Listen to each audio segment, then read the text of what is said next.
বিগত 5 বছর বিজেপি সরকার এখানে প্রধান ছিল, মেম্বার ছিল, কিন্তু তারা এই এলাকার কিছু কাজ করেনি।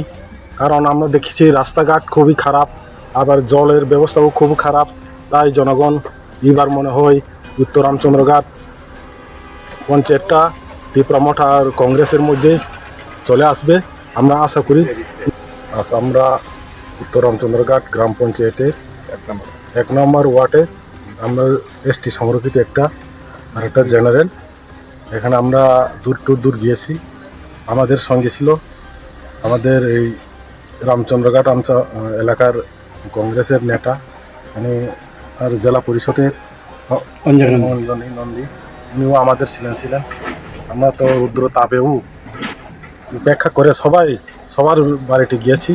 গিয়েটার পর আমরা আশা করি এই ওয়ার্ডটা আমরা 2টা মেম্বারই জিতবো। কেন সবার যাওয়ার পর সবাই যে মানুষ আমাদেরকে যেভাবে সাহায্য করছে, তারা কইতেছে যে বিগত 5 বছর বিজেপি সরকার এখানে প্রধান ছিল, মেম্বার ছিল, কিন্তু তারা এই এলাকার কিছু কাজ করেনি।